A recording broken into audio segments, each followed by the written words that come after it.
Hello बच्चों, let's read a given question. The question says two masses of 10 kg and 20 kg respectively are connected by a massless spring as shown in figure. A force of 200 Newton acts on the 20 kg mass at the instant when 10 kg mass has an acceleration of 12 meter per second square towards right. The acceleration of the 20 kg mass is option A 2 meter per second square, option B 4 meter per second square, option C 10 meter per second square, option D 20 meter per second square.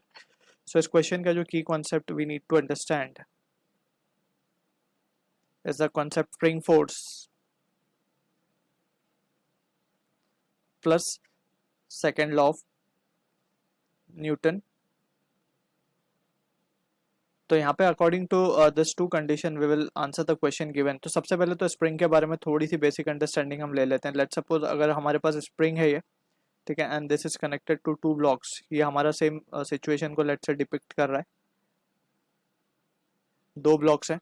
अगर हम यहाँ पे string को let's suppose इस पे force लगा रहे हैं इस तरफ एंड इस पे फोर्स लगा रहे हैं इस तरफ, ठीक है. सो ये ब्लॉक टुवर्ड्स लेफ्ट मूव होगा, first block towards left and second block towards right. So spring के अंदर जो नट एलोंगेशन आएगा, let's suppose it will be, अगर हम मान ले कि 1 की वजह से x1 है, 2 की वजह से x2 डिस्प्लेस हो रहा है, so net elongation in spring can be written as k x1 plus x2, ठीक है ना. सो स्प्रिंग फोर्स का फॉर्मूला होता है F delta x, where delta x is the change in length of the spring. अब एक बात हमें याद रखनी है, स्प्रिंग अगर सेम है तो फोर्स भी उसके ऊपर सेम ही लगेगा, ठीक है. जैसे कि 1 और 2 में दोनों के बीच में स्प्रिंग एक ही है ये, ठीक है. तो जो फोर्स स्प्रिंग पे यहाँ लगेगा वही फोर्स सेकंड पॉइंट पे भी लगेगा. तो अब डायरेक्शन की अगर हम बात करें तो फर्स्ट पॉइंट पे direction will be towards left towards right, और सेकंड पॉइंट पर अगर देखें तो टुवर्ड्स लेफ्ट डायरेक्शन होगा, क्योंकि स्प्रिंग फोर्स का जो फॉर्मूला हम लिखते हैं that is minus of k delta x, ठीक है.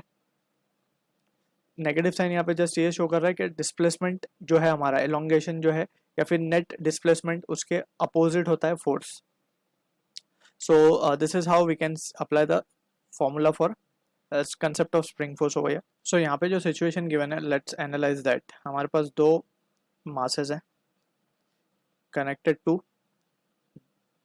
Connected with a spring. ये है 20 kg का मास, ये है 10 kg का मास. अब हमें 10 kg का एक्सेलरेशन गिवन है, it is towards right and 12 metre पर सेकेंड का स्क्वायर का एक्सेलरेशन है, and force on 20 kg is also been given towards right and it is 200 Newton.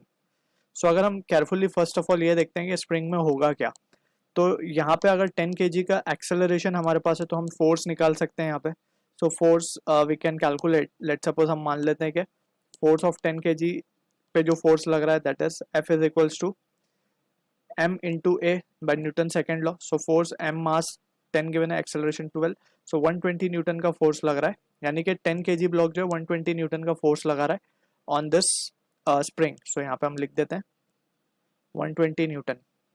तो यहाँ पे अगर हम देखें तो 200 Newton is greater than 120 Newton, तो स्प्रिंग के अंदर एलोंगेशन आएगा. अब एलोंगेशन आएगा दैट मीन्स के स्प्रिंग यहाँ पे इस तरीके से फोर्स लगाएगा. Let's say F force spring ने लगाया इन द बैकवर्ड डायरेक्शन, और यही फोर्स स्प्रिंग इस पे भी लगाएगा F इन दिस डायरेक्शन, ठीक है ना. So from the situation, spring की एक टेंडेंसी होती है, अगर हम स्प्रिंग पे कंप्रेसिव फोर्स लगाएंगे तो अगर हम स्प्रिंग को पुश करेंगे तो वो भी हमें पुश करेगा, और अगर हम स्प्रिंग को कंप्रेस करेंगे तो वो हमें कंप्रेस करेगा, ठीक है. हम देख भी सकते हैं 200 न्यूटन पुल कर रहा था तो स्प्रिंग पीछे की तरफ पुल करने लगा उसे, ठीक है, ब्लॉक को. वैसे अगर हम पुश करेंगे तो वो भी पुश करेगा. अब from this we can see कि F की वैल्यू हमने कैलकुलेट कर लिया, दैट इज 120 न्यूटन.